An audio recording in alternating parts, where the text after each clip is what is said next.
तो उन्होंने हमें कुछ ऐसा बताया नहीं था कि कुछ ऐसा मतलब जो भी होता है सडन होता है। लीप का भी अगर कुछ ऐसी न्यूज़ आए तो पर लीप नहीं लेना चाहिए था। है कि हर हर बात बात पे गुस्सा करने लग जाता है, लेकिन आप अपने दम पर आए हो और आपने कुछ ऐसा ऐसा नहीं किया है। तो मेरी तो लड़ाइयाँ भी हुई हैं बहुत ज़्यादा। मैं तो मुंह पे बहुत सर्टेन नेम नहीं बना लेते, अपना एक नाम नहीं बना लेते इंडस्ट्री में, तब तक आपको लोग कुछ बोलेंगे, तब उनका बिहेवियर काफ़ी ऑपोजिट हो जाता है। Hello guys, welcome to Tele Masala. This is me Ambika Singh. मेरे साथ है मोहित जी।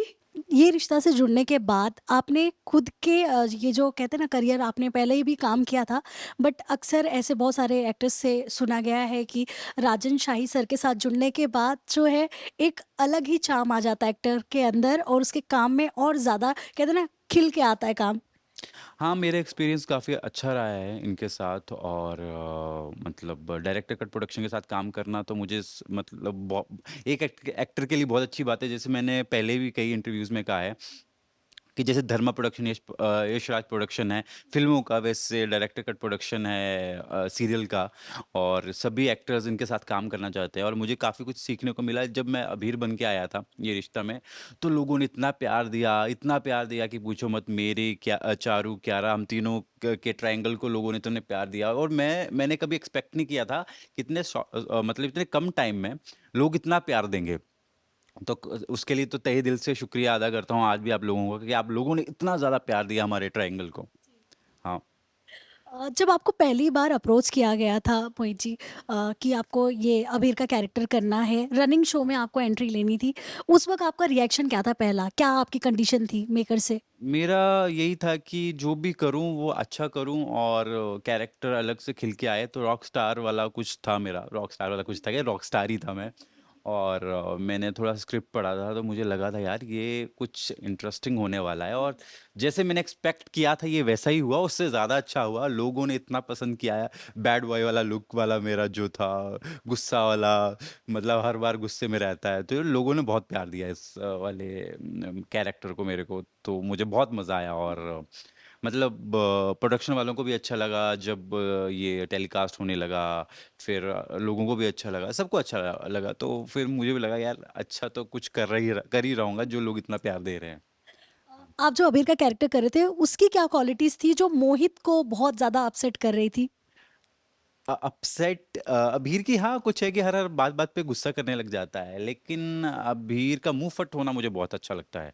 कि अभीर जहाँ भी जिसको जो गलत लगता है उस पर बोलता है कि ये गलत है, मैं नहीं साथ दूंगा। और जिससे प्यार करता है, जिसको जिसके लिए उसको खड़ा होना होता है, वो पूरी दुनिया से लड़ जाता है, जो एक बहुत अच्छी क्वालिटी है। हाँ, तो उसकी वही जो अच्छी क्वालिटी मुझे नहीं लगती थी, वो थी कि वो बिना सोचे समझे कई बार फैसला ले लेता था, बिना सोचे समझे चीज़ें कर देता था, बिना सोचे समझे गुस्सा कर देता था। तो ये मोहित को, एज़ अ मोहित मुझे अच्छा नहीं लगता। लेकिन जो मोहित को अच्छा लगता है वो उसका बेधड़क होना, और जिससे प्यार करता है, जो अपनी बात रखनी है, वो डरता नहीं है किसी से अबीर, कि हाँ, ऐसा है तो है मतलब। तो वही मोहित मोहित को ये चीज़ सीखनी है अबीर से बहुत।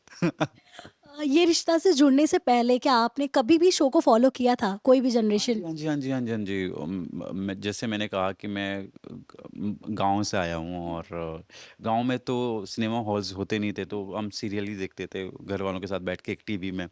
सो उस टाइम पे मैं स्कूल में पढ़ रहा था, और ये रिश्ता टेलीकास्ट होता था, तो घर वालों के साथ यही देखते थे। तो इनको देखते देखते बड़ा हुआ हूँ। तो कभी सोचा नहीं था कि ये सीरियल 17 साल चलेगा, और उसमें मैं भी आऊँगा। तो मज़ा तो आया भाई। वो जैसे अक्षरा मेरी पढ़ पढ़ पढ़ नानी है। तो मुझे नहीं पता था कि उनका मैं बन के आ जाऊंगा अगला generation, fourth generation I think. हाँ। हाँ।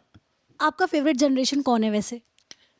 अ, मुझे तो मतलब जितना मैं घर वालों के साथ देखा था उस टाइम पे, तो मुझे अक्षरा वाला ही, क्योंकि मेरा एक दोस्त है अखिल, अभी वो इंजीनियर है। कि हम मैंने भी इंजीनियरिंग की पढ़ाई की है, तो वो तो इंजीनियर है, मैं एक्टर बन गया। तो वो इंजीनियर बन गया और काफ़ी अच्छा कर रहा है अपने वो इसमें फील्ड में। तो वो बोल रहा था कि इस सीरियल की एक अच्छी बात है उस टाइम पे जब ये सीरियल स्टार्ट हुआ था, कि इस सीरियल में सब कुछ पॉजिटिव पॉजिटिव ही है। सब कुछ अच्छा अच्छा उस टाइम पे जब अक्षरा और नैतिक वाला सब कुछ अच्छी चीज़ें दिखाते थे मतलब। तो वो बता रहा था कि तब से देखना स्टार्ट किया था। तो उसने भी देखा, वो भी देखते थे, क्योंकि हम सब गांव वाले हैं, तो हम यही देखते थे। फिल्म आती थी हफ्ते में एक बार, तो सीरियल ही आ रहे होते थे, तो फिर वो डिस्कस कर रहा था मेरे साथ। मतलब हाँ, ये बात तो बड़ी अच्छी थी। तो मेरी वो फर्स्ट जनरेशन काफ़ी फेवरेट रही है। हाँ। तो मुझे ये बताइए, जब आपको ये हीना वाला ही जनरेशन पसंद आया है, तो कौन-सा ऐसा एपिसोड था जो देखने के बाद आपको लगा था यार क्या काम कर रही है ये बंदी?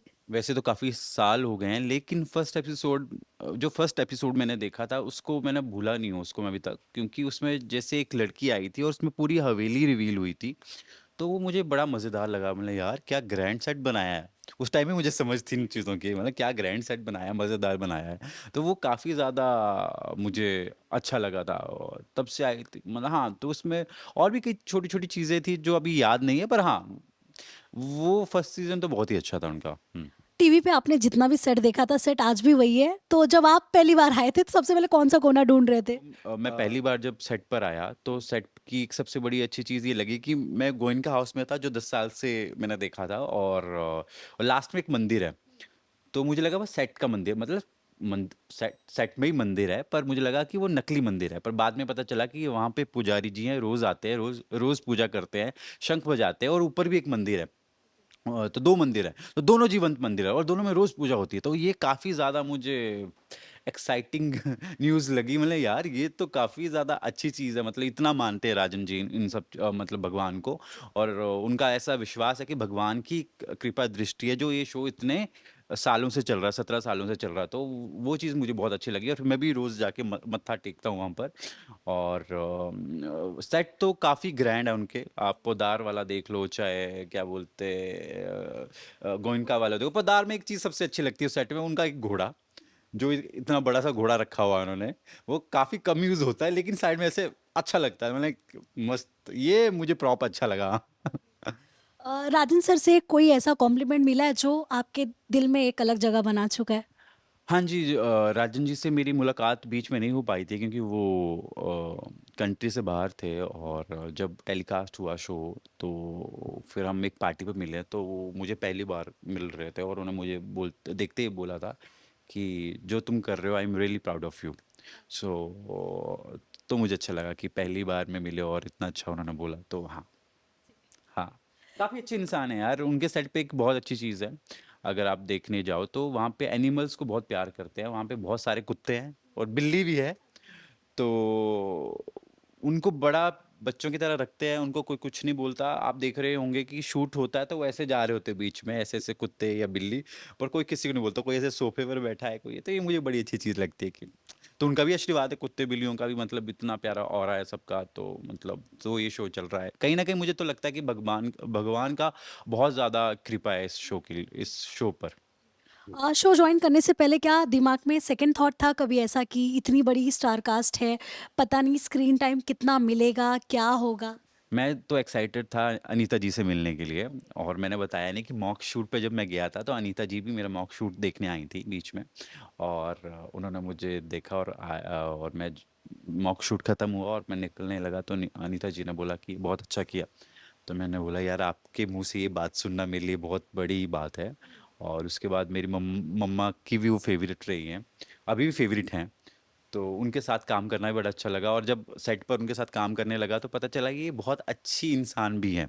सेट पे तो सारे अच्छे इंसान हैं, सभी बहुत अच्छे इंसान हैं। तो मतलब मेरे जैसे पंडा स्टोर में मुझे भी पहले बहुत अच्छे इंसान मिले थे, तो सब ये बोलते थे कि यार फर्स्ट शो में तुझे मिल गया अच्छे इंसान, अब सेकंड शो में पता मिले ना मिले, पर सेकंड शो में मुझे अच्छे लोग मिल गए। फिर से भगवान का शुक्रिया अदा। मतलब एक्ट्रेस के मन में भी ये डर होता है कि अगले शो में जाएँगे तो पता हाँ, नहीं मतलब कैसे लोग 16 मिलेंगे। घंटे 15 घंटे एक सेट पे रहना है, वो आप घर से ज़्यादा वहाँ पर टाइम बिताने वाले हो, तो आपका आपको एक्टिंग करनी है, तो आपका ये मेंटल पीस तो होना बहुत ज़रूरी है।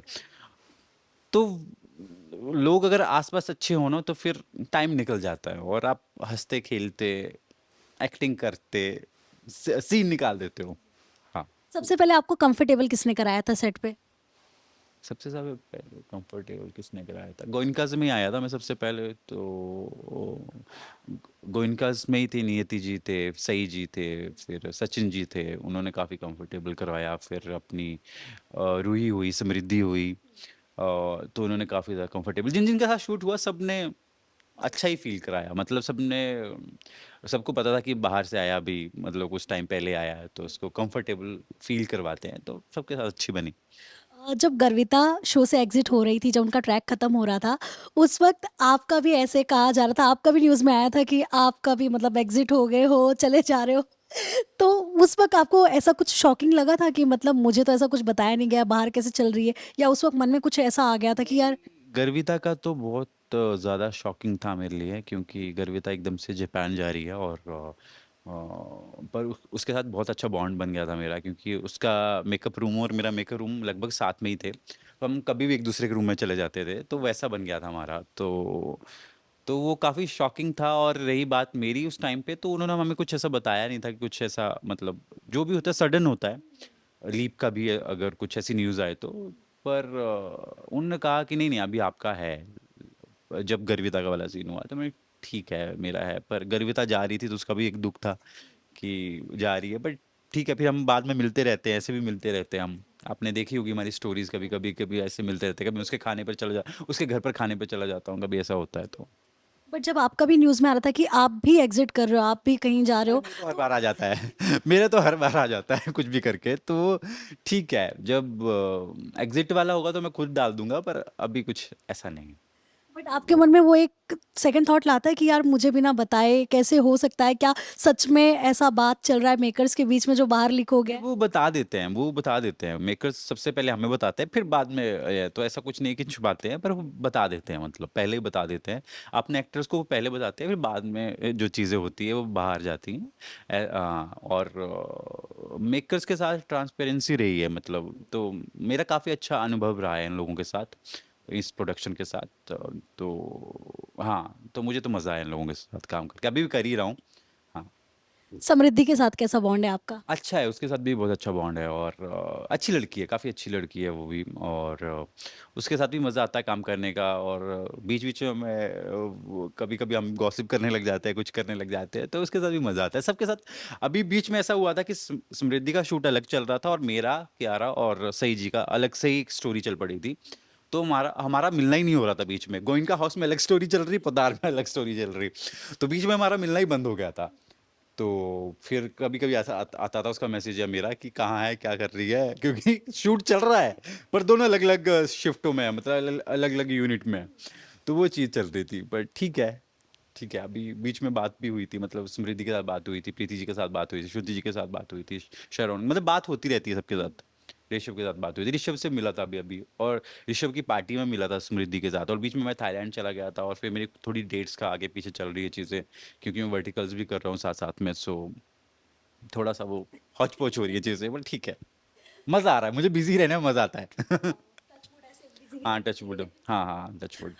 पांड्या स्टोर का एक्सपीरियंस कैसा रहा है आपका? उस शो ने आपको क्या दिया है? अ, उस शो ने तो काफ़ी कुछ दिया है। फर्स्ट शो था मेरा, और इंडस्ट्री में मेरा फर्स्ट टाइम था, टीवी में मेरा फर्स्ट टाइम था। और धीरे-धीरे आपने देखा होगा कि ट्रैक कैसे इवॉल्व हुआ है उस टाइम पे। मैं चौथा भाई था, फिर धीरे-धीरे करते श्वेता वाला सीन आ गया, फिर वो क्या बोलते, प्रेरणा वाला सीन आ गया, सारी चीज़ें सीन आ गया, तो लोगों का उसमें उस ट्रैक में काफ़ी प्यार मिला। और मतलब काफ़ी अच्छा एक्सपीरियंस रहा है पंडा स्टोर ने। और पंडा स्टोर ने भी, अभी ये है ना कि मैं अगर बाहर जाऊँ ना, तो लोग मुझे पंडा स्टोर के नाम से पहचानते हैं, और ये रिश्ता के नाम से भी। तो वो मुझे अच्छा लगता है कि दोनों सीरियल का लोग, जहाँ मुझे ये रिश्ता से नहीं पहचानते वहाँ पंड्या से पहचानते हैं, जब पंड्या से नहीं पहचानते वहाँ ये रिश्ता से पहचानते हैं, या फिर दोनों जगह दोनों नाम से पहचानते हैं।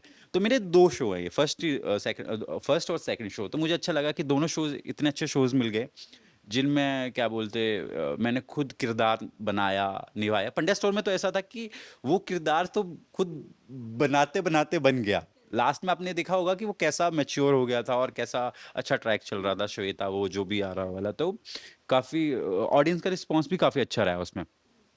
तो तो ये दोनों जो किरदार बनाए हैं, या निभाते निभाते जो मैं पहुंचा हूँ, और लोगों को जो इतना प्यार मिला है, तो काफ़ी अच्छा लगता है। और लोग, और सब एक्टर के लिए भी एक अच्छी बात होती है कि ऑडियंस उसको प्यार करती है, और लोग जानते हैं कि आपने वो किया था, बहुत अच्छा किया था, वो मुझे चीज़ अच्छी लगती है। तो हाँ, तो दोनों दोनों शोज मेरे लिए काफ़ी अच्छे रहे हैं, और इन दोनों शोज के लिए काफ़ी ग्रेटिट्यूड है मेरा। पांड्या स्टोर भी अचानक से ही बंद हुआ था, वो बहुत ही शॉकिंग था, वो हम लास्ट डे पे भी वहाँ आए थे, जो रोना मतलब हर किसी की आँखों में हम तो आँसू था वो। फर्स्ट जनरेशन थे चारों भाई, और सेकंड जनरेशन में तो वो जल्दी बंद हो गया आई थिंक। पर मैं आज भी सोचता हूँ कि लीप नहीं लेना चाहिए था, पंड्या स्टोर का लीप नहीं। आप लोगों का भी एग्ज़िट हो रहा था फर्स्ट जनरेशन का, उस वक़्त भी लोगों की आँखों में आँसू ही था वहाँ हाँ, पे। वो हम रो रहे थे यार, पकड़ पकड़ के रो रहे थे।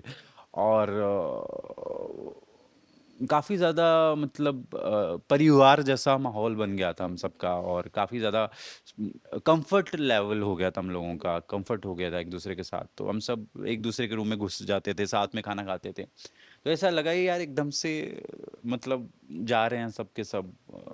तो वो चीज़ है, पर मुझे आज भी लगता है कि लीप नहीं होना चाहिए था, बिना लीप के ही वो शो। हाँ, शो मुझे ऐसा लगता है कि वो शो चलता, काफ़ी अच्छा चलता। वो आते हैं उतार चढ़ाव यार, टीआरपी कभी कम आती है, कभी ऊपर जाती है, थोड़ा टाइम देना चाहिए। वो शो अच्छा कर रहा था, और हमारे जाते जाते 1.9 तक पहुंच गया था। मतलब वो 2.3 था, फिर 1.8 1.7 हुआ था, फिर से 1.9 आ गया था। तो हमारे जाते जाते चीज़ें सही जा रही थी, पर ठीक है, क्या ही बोल लूँ अब मैं। कभी-कभी एक्टर्स के हाथ में नहीं होता है कि चीज़ें किसी के रोकना। हाथ में नहीं होता, नहीं होता, नहीं होता। और उस टाइम से तो मेरा भी अच्छा चल रहा था उसमें शो में, कि ठीक है बढ़िया ट्रैक चल रहा, तो मैं तो ऐसे बोलूंगा ठीक है। बट ये पंड्या स्टोर जो आप किए थे, ये आपके हाथ लगा कैसे था? क्योंकि कहा जाता है ऑडिशंस। इंडस्ट्री में गॉडफादर के बिना सर्वाइव करना बहुत डिफिकल्ट है, आज भी लोगों को ऐसा लगता है। बट आपके हाथ कितने ऑडिशंस में रिजेक्शन के बाद आपको पांड्या स्टोर हाथ में लगा था?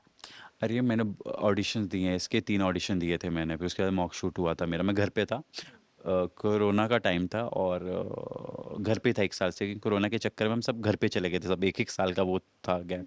तो 1 साल के लिए तो मुंबई लगभग ठप ही थी उस टाइम पे, और उसके बाद जब ऑडिशन स्टार्ट हुए, तो मैंने एक भाई का दिया, फिर दूसरे भाई का दिया, फिर तीसरे भाई का दिया, फिर इन्होंने बोला कि बुला रहे हैं, अभी हम बोले एकदम से बुला रहे हैं मॉक शूट के लिए, जाना पड़ेगा। फिर एकदम से फ्लाइट की वहीं से धर्मशाला से, फिर अगले दिन पहुंचा, फिर मॉक शूट किया।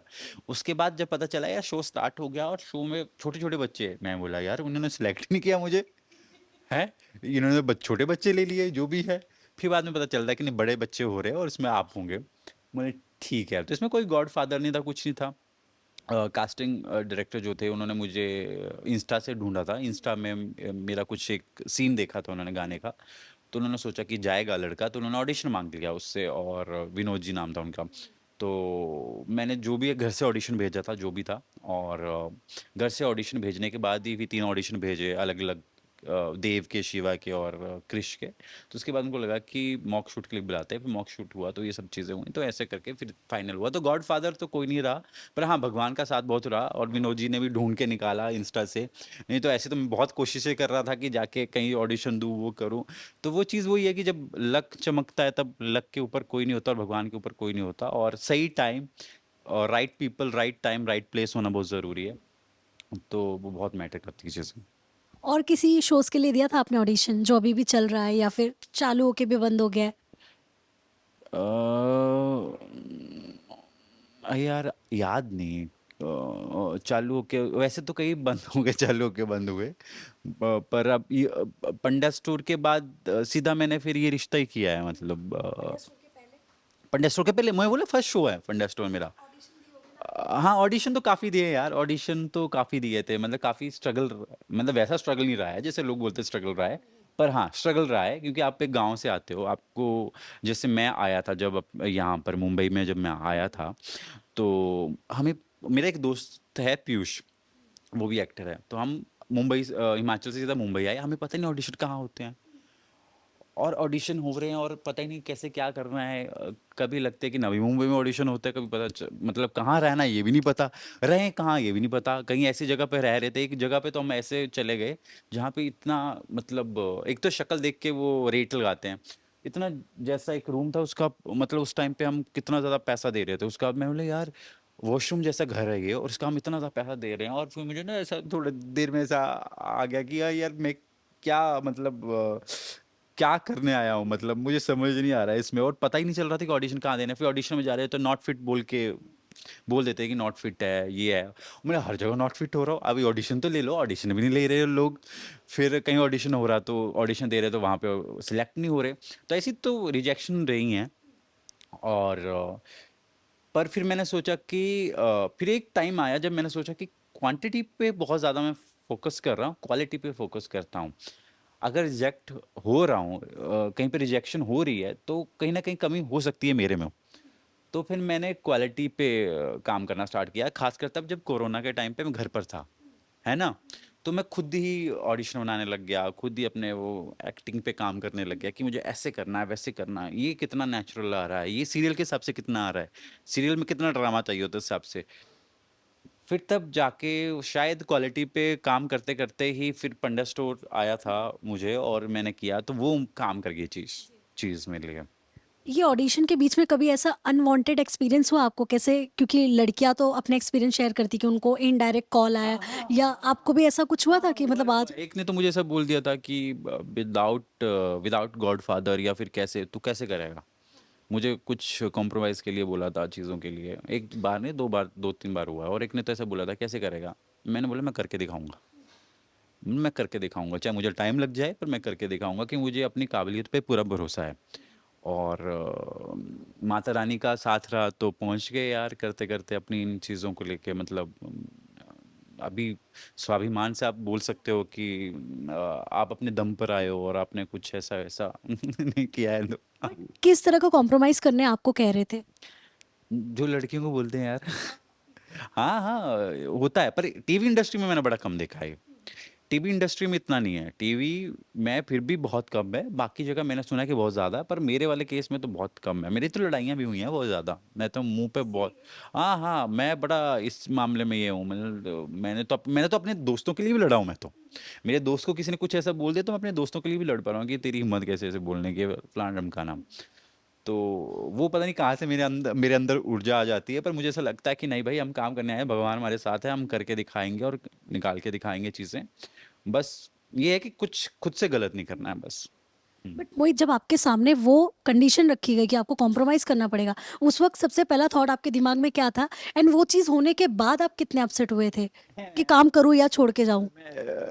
हाँ डिमोटिवेट तो होते हैं उस टाइम पे क्योंकि आपको काम उस टाइम पे इतना नहीं मिल रहा होता है और आप ऐसा सोच रहे होते हैं क्या पर कहीं ना कहीं यार विश्वास था कि होगा कुछ तो होगा कुछ तो मिलेगा और क्वालिटी पे काम करना पड़ेगा वो मैं सोचता था कि क्वालिटी पे काम करूंगा ना तो चीज़ें हो जाएंगी क्योंकि मैंने देखा है टीवी इंडस्ट्री में ऐसा नहीं है ज़्यादा कॉम्प्रोमाइज़ वाला सीन नहीं है मैंने यहाँ पे मैंने देखा था कि वहाँ पर तब तो इंस्टा वाला फॉलोअर वाला सीन भी नहीं था तो तब मैंने ये देखा था कि ये सिर्फ ये ऑडिशन लेते हैं और बुलाते हैं मॉक शूट के लिए वो चीज़ हो जाती है और बस उससे तो उससे थोड़ा मुझे भरोसा था कि यहाँ पे अभी इतना गंद नहीं है तो हो जाएगा अगर मैं अपने पे काम करूंगा अपनी थोड़ी एक्टिंग सुधारूंगा तो सिलेक्ट हो जाऊंगा क्योंकि इतना गंद नहीं था इसलिए मैं ज़्यादा डिमोटिवेट भी नहीं हुआ पर ये है कि और कोई कुछ ऐसा बोले मैंने यार चल यार तो ये इंसिडेंट मतलब पांड्या स्टोर के पहले हुआ हाँ था? पंड्या स्टोर के पहले हुआ था पंड्या स्टोर के पहले हुआ पंड्या स्टोर के बाद में फिर किसी की हिम्मत नहीं पड़ी कुछ ऐसे बोलने की मुझे समझ गए कि अब ये इंडस्ट्री में बंदे ने जगह बना ली। अब कोई नहीं बोलता अब कुछ नहीं बोलता मैंने देखा कि मेरे दोस्त आज भी एक्सपीरियंस करते हैं मॉडलिंग में ये सब चीज़ों में उनको क्योंकि जब तक आप एक सर्टेन नेम नहीं बना लेते अपना एक नाम नहीं बना लेते इंडस्ट्री में तब तक आपको लोग कुछ बोलेंगे ऐसा कर लो वैसा कर लो जैसे आपका नाम आ गया तो फिर वो बोलना बंद हो जाते हैं फिर तब उनका बिहेवियर काफ़ी ऑपोजिट हो जाता है पर ठीक है क्या कर सकते हैं अभी हाँ पर आपको इन सब से निकल के अपनी एक अलग पहचान बनानी है ये कॉम्प्रोमाइजिंग और ये सब सब चीज़ों में मत पड़ना अगर आपको खुद पे भरोसा है और आपको लगता है कि आप कर सकते हो तो आप कर सकते हो बिल्कुल कर सकते हो बस इन सब चीज चक्रों में मत पड़ना। फॉलोअर्स पे भी आजकल कास्टिंग हो रही है, क्या ये सच है? हाँ हो तो रही है मतलब कहीं ना कहीं मांगते तो हैं इंस्टा प्रोफाइल मांगते हैं कि भेजें पर नहीं नहीं पर ऐसा भी नहीं है मैंने ऐसे भी देखे हैं जिनके सात सात हजार फॉलोअर्स है और वो लीड कर रहे हैं तो ऐसा नहीं है कि उनको चाहिए चाहिए पर हाँ कहीं ना कहीं वो कंसीडर करते हैं इस चीज़ को। सो क्या कहना है आपके फैंस के लिए? एंड क्या अब एक कहते हैं ना टर्निंग पॉइंट जो चाहिए होता है एक एक्टर को उसके करियर में, वो क्या आपके लाइफ में आ मेरे चुका है? पंड्या स्टोर टर्निंग पॉइंट था भीड़ का भी टर्निंग पॉइंट था ये रिश्ता भी तो मेरे टर्निंग पॉइंट आ ही रहे हैं आ ही रहे हैं जब एक फाइनल वाला होगा ना उसके बाद आप मेरा इंटरव्यू करोगे तब मैं बोला हाँ ये वाला मस्त टर्निंग पॉइंट था। Thank you so much. Lastly क्या मैसेज देना चाहेंगे आपके फैंस को? थैंक यू सो मच अभी तक इतना प्यार देने के लिए और आगे भी प्यार देते रहिए। मैं कुछ भी करूँ कैसा भी करूँ प्लीज़ अपना प्यार दीजिए मुझे और थैंक यू सो मच।